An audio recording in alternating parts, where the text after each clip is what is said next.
Ciro, buenos días. Las cifras sobre violencia contra las mujeres que se actualizaron ayer, Humberto, y la protesta de ayer que empieza a tener ya un patrón, Lourdes, un patrón ya muy identificable, se vuelve previsible. Esto que nos sorprendió tanto en agosto, ahora ya vemos a un grupo de mujeres que van marchando de manera pacífica, sí, y aparece un grupo, pues que dice la policía que de 50 mujeres, en las tomas de televisión parecían mucho más. Eran más. Que van a destruir.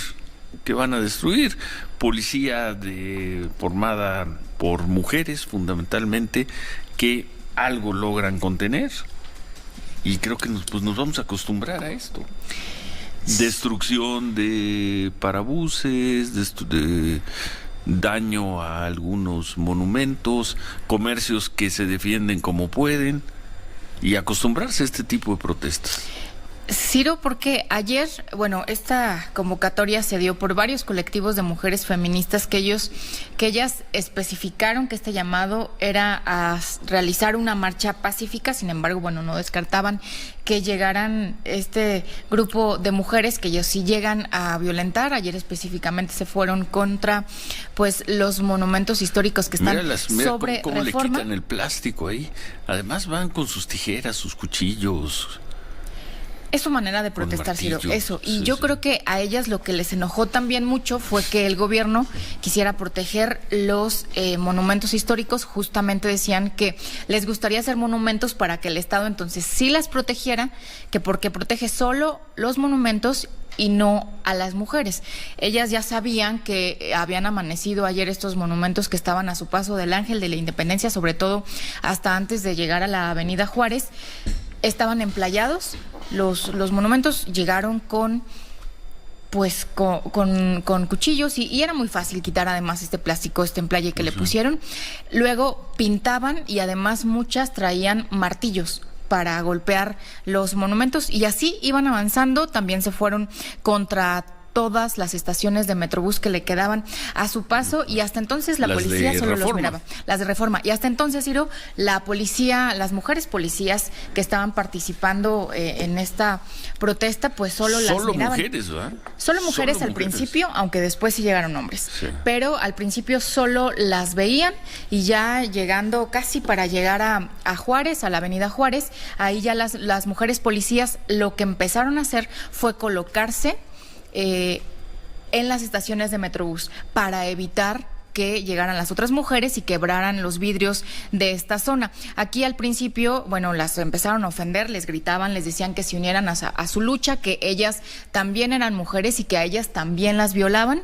Les aventaban pintura, pero ahí ya no pasó más, porque las policías sí lo que hacían era actuar como de barrera. Finalmente siguieron avanzando, llegaron a Bellas Artes, y ahí digamos que la protesta aumentó un poco más porque quitaron algunas de las vallas de metal que habían colocado para proteger el Palacio de Bellas Artes, estas vallas que miden 3 metros, quitaron algunas. Ahí las policías sacaron más gas pimienta y utilizaban el gas de los extintores para dispersarlas, para hacerlas hacer hacia atrás. Luego siguieron avanzando, y ahora los negocios esta vez no se vieron tan afectados. Hubo uno que otro restaurante quizá rayado sobre la Avenida Juárez, con un vidrio roto, y un Kentucky que está justo casi iniciando la Avenida Juárez, pero fue lo más que pasó, y así llegaron al Zócalo de la Ciudad de México, donde finalmente terminaron con un mitin. Y ya no pasó mayor cosa. Humberto, ¿cómo ves? La rebelión diamantina de 2019, que tiene como lugares de trayecto sitios que son ajenos institucionalmente a las razones de la inconformidad de estas mujeres, es decir, no son las instancias de procuración o de dotación de justicia, no es la Procuraduría, no son los juzgados, no es la policía, son comercios que deben cerrar forzadamente, en una situación de repliegue táctico, no solo físico de la policía, sino de la autoridad misma, quien desde sus capacidades políticas sale a decir a las mujeres: no hagan esto. Meterte en el debate con este feminismo es tan cómodo como embarrarte chile habanero en los ojos. Es decir, no hay quien vaya a salir a un debate público con el feminismo así radicalizado. Porque además ante el discurso de como tu Estado no eres capaz de protegernos, pues nada de lo que hagas Estado va a funcionar, nada de lo que hagas Estado te vamos a creer, ¿no? El gobierno de la Ciudad de México trató de anticiparse a esta manifestación desde la semana pasada, anunciando una serie de medidas, de alertas de género, en fin, pero pues no creen mucho estas jóvenes que salieron a manifestarse, y por supuesto no creen nada las otras jóvenes que salen a destruir. Sí, o sea, aquí tienes de que hay un fondo real, y ahora si quieres vemos los números de cuando las mujeres salen y dicen: nosotros nos manifestamos de esta manera porque ustedes no nos protegen.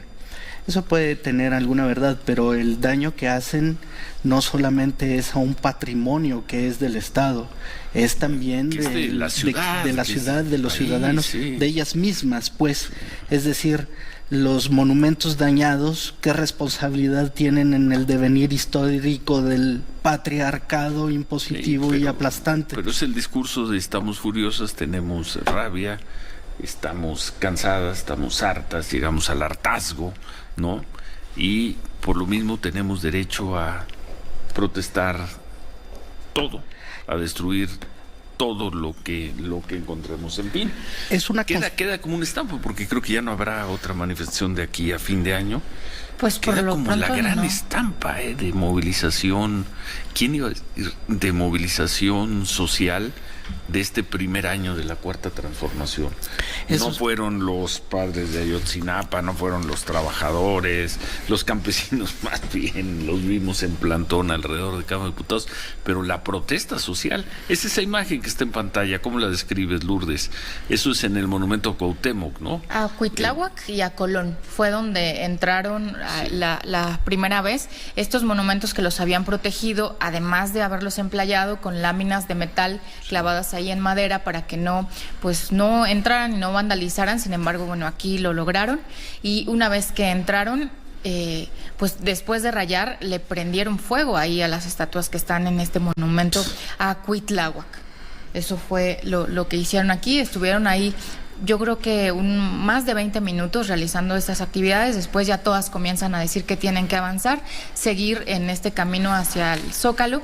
Ahí, en ese primero, en el monumento a Cuitláhuac, no llegó la policía, sino en el monumento a Colón, una glorieta más adelante sobre Reforma, cuando querían hacer lo mismo, quitar las vallas de metal, que lo consiguieron, se metieron para pintar, y ahí justo llegó la policía, les aventó pues el gas de los extintores, y fue así que las replegó.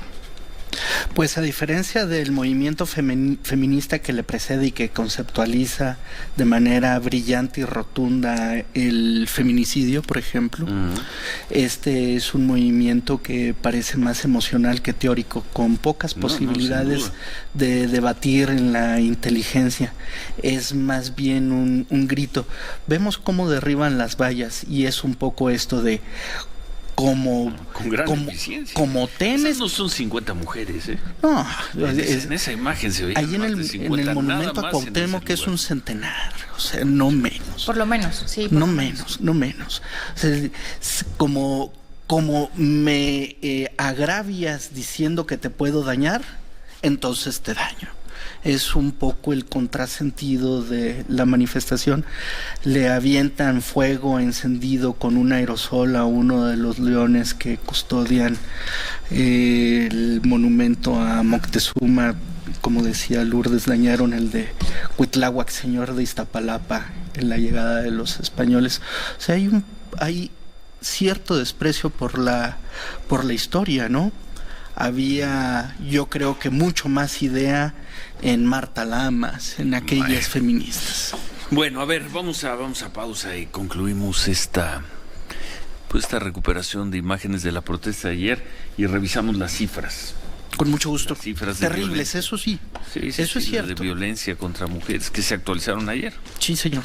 Muchas llamadas en el sentido de que pues diciéndose víctimas, probablemente algunas de las mujeres que participan en esta protesta lo hayan sido, no creo que todas, pero algunas se dan a sí mismas el derecho de destruir, y además sin ninguna consecuencia, porque pues, no se va a reparar ningún daño.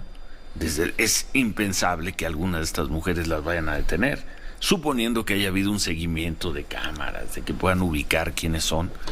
Es impensable que una de estas mujeres vaya a la cárcel. Eso no, impensable, por no decir imposible. Eso no va a ocurrir. Es decir, si algo se ha democratizado en el país, eso es la impunidad, Sí. que hace 30 años estaba reservada para una cúpula política, sí, y ahora parece estar al alcance de todo mundo, sin importar las causas y por supuesto sin justificar los orígenes. Los datos son muy malos, pero así presentado parece más la rabieta de una niña que la lucha de una mujer. O sea, si consideras que hay mucha distancia entre los postulados políticos de la generación anterior a la que me refería, a la hija de Carrillo Puerto, que fue una proabortista, sí, precoz de los 30s, con el ánimo destructivo y exhibicionista que no trasciende eso, que somete a quien pretenda debatir al designio de ser un feminicida potencial. Pues sí. No se les puede cuestionar si no incurres en aquello que supuestamente cuestionan. No hay margen para la discusión y en consecuencia la tolerancia se vuelve absoluta. Lourdes. Yo creo que ellas, Ciro, están esperando resultados, porque dicen que ya no quieren escuchar discursos. Ahora, hace unos días, la jefa de gobierno, Claudia Sheinbaum, pues anunció, o más bien dio la declaratoria de alerta de género aquí en la Ciudad de México. Las mujeres todas, hablé con varias feministas, dijeron que de entrada ven bien esta declaratoria, que el gobierno finalmente estaba reconociendo el problema aquí en la ciudad, que es una de las exigencias y por la que salieron el 12 de agosto, que fue la primera vez que marcharon rumbo a la Procuraduría, Secretaría de Seguridad Pública primero y después a la Procuraduría Capitalina, que quieren resultados más allá del discurso y más allá pues de todos estos planes que se vinieron anunciado o reforzado, que ya se habían anunciado antes, como los senderos seguros, los botones de pánico, que quieren resultados. Entonces, yo creo que para lo que resta del año no hay movilizaciones ahorita, por lo menos anunciadas,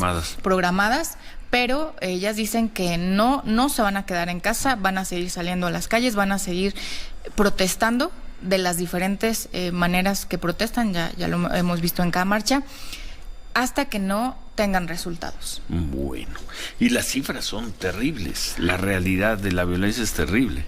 Tenemos alerta de violencia de género, además de la Ciudad de México, en otras 19 entidades. Fíjate. Que de manera total o parcial han promovido este mecanismo jurídico de protección a las mujeres. Entonces, de ahí sacas una primera conclusión. La alerta de violencia de género puede estar bien planteada en sus propósitos técnicos, pero mal ejecutada en la función del Ministerio Público, de las policías, de las distintas instancias estatales y federales. Durante octubre pasado tuvimos 66 feminicidios reconocidos, es decir, asesinatos a mujeres por el simple hecho de ser mujeres. Es la cifra más baja en lo que va del año y es la más baja que se tenía desde febrero de 2018. Sin embargo, tú puedes observar que hay una línea que sube y baja y sube y baja. Es lo suficientemente errático como para poder decir que no existe una tendencia, sino una que guía la media a través de todo este sub y baja de manera ascendente. Durante 2019 se han cometido 809 feminicidios, con lo que tenemos una cifra que ya con 10 meses medidos supera todos los de 2017 y que sin duda va a superar los de 2018. Estamos teniendo promedio al mes 80 feminicidios. Un problema con el criterio del feminicidio es que depende de la aplicación subjetiva que el Ministerio Público haga del tipo delictivo, existiendo todas las condiciones para que se declare una situación de feminicidio como tal, se cataloga como homicidio doloso e incluso como suicidio, y los casos que ha estudiado la Corte son referentes de mujeres que fueron asesinadas por sus parejas, sin embargo fueron llevadas a una situación de suicidio. En lo que va del año, 2.309 homicidios dolosos a mujeres. Otra vez, 2.309 homicidios dolosos de mujeres. Es una barbaridad. Ayer mismo, la Procuraduría de Justicia de la Ciudad de México, mientras las feministas, las chicas terremoto, se manifestaban en Paseo de la Reforma y le arrojaban pintura a las mujeres policías que no tenían más arma que el escudo y la instrucción de no defenderlas.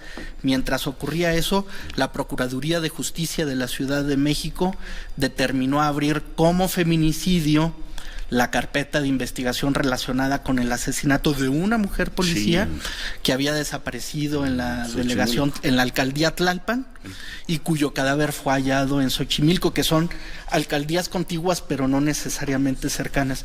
Esa mujer policía fue acuchillada.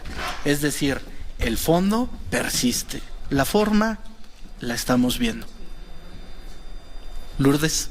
Pues a ver, Patil, porque ayer justamente esto es una de las protestas de las mujeres, los casos emblemáticos como Lesbi, esta chica que fue asesinada por su novio en mayo del 2017 en Ciudad Universitaria, que precisamente primero se le declaró como suicidio por parte de Lesbi. Su mamá se volvió activista a partir de ese momento y el apoyo de otras organizaciones para que finalmente ese delito cambiara de suicidio a feminicidio. Y que por cierto ayer también se le hicieron un reconocimiento ahí afuera de la Procuraduría Capitalina con la procuradora Ernestina Godoy y la familia de Lesbi para reconocer. Ella dijo que pues tenían memoria. Muy bien. Gracias Lourdes. ¿Algo más, Humberto? ¿Quieres escuchar el top 10 de los municipios con feminicidios en el país? Venga. 1, Monterrey, Nuevo León. ¿Monterrey es primero? Primero. ¿Con cuántos? 16. ¿Esto es octubre o el año? Esto es en lo que va del año. En lo que va del año. 2. ¿Monterrey primero? Sí, señor. Yo creo que el señor llamado el Bronco y apodado Jaime Rodríguez tiene mucho que explicar por el fracaso en su política de seguridad pública con la violencia a las mujeres, pero también de otro tipo. 2. Culiacán, Sinaloa. Híjole. 3. Juárez, Chihuahua, que sigue el asunto ahí, y la verdad es de que el regreso del panismo a Chihuahua no mejoró en realidad las cosas. Javier Corral está a unos años de que tengamos que considerar su gobierno como otro de un fracaso en términos de seguridad para el Estado. 4. Tijuana, Baja California. 5. Jalapa, Veracruz, que gobierna Morena, que gobierna por las dos vías, entiendo, gobierna la ciudad y gobierna el Estado. 6, ¿Y el país? 6, y el país, o sea, ahí sí no hay manera en que digan no, que yo, que mira, que, o sea. Luego. 6, Guadalajara, Jalisco. 7, San Luis Potosí. 8, Coatzacoalcos, Veracruz, otro estado de Veracruz. 9, Iztapalapa, Ciudad de México. 10, Centro o Villahermosa, Tabasco. Hijo, ahí está. Si me exiges el 11, Gustavo Amadero. O sea, las cosas en la Ciudad de México no están bien, eso es cierto. Bueno, pues muchas gracias. Gracias, Humberto. Gracias, Ciro. Gracias Lourdes.